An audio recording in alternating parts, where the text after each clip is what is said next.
Hair loss is a condition that affects 50% of the world's population. And we're not just talking about men. It's estimated that 1 in 5 women suffer some form of hair loss, as well as 4 out of 5 men. Oscar Wilde said, "The secret of life lies in search of beauty." Down the ages, finding a cure for baldness has long been an obsession.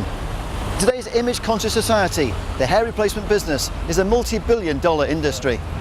And it's not just men affected by hair loss. So many guys just have bald patches on their head. Like, it's normal. It's not to be like, you've got a bald patch. But if you see a woman with a bald patch, you're kind of like, why have you got a bald patch? It's different. Well, since I saw you, I've had a hair transplant.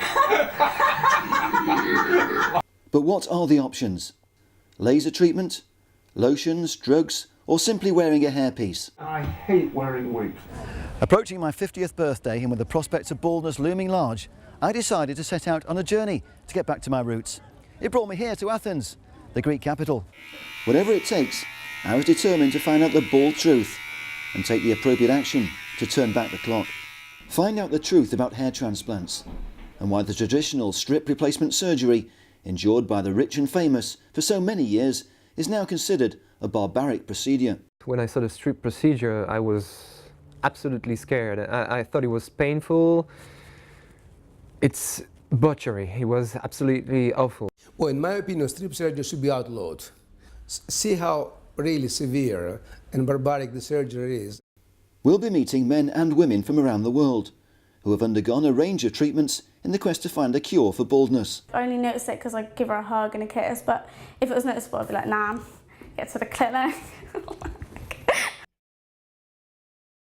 I think it's something that all men think about, really, losing their hair. It's a massive thing. I think for a lot of people it's the biggest worry. We'll be following individual case studies, including Dr. Sidney Ohana, one of the world's top plastic surgeons who recently had his first hair transplant.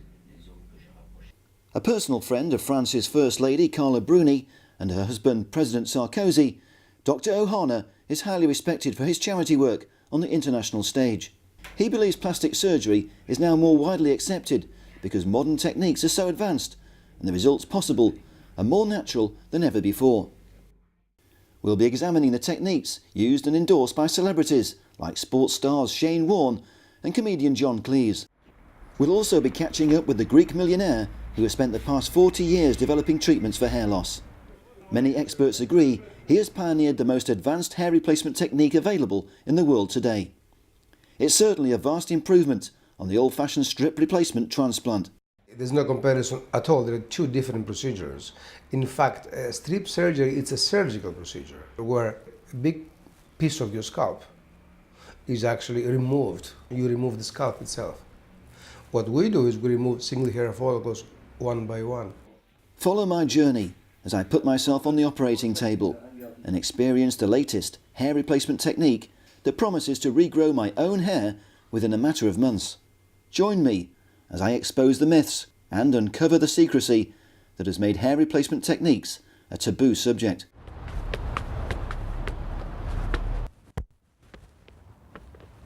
Nowadays, I'm not a bit shy to show my result. I want to tell the whole world I was that bald.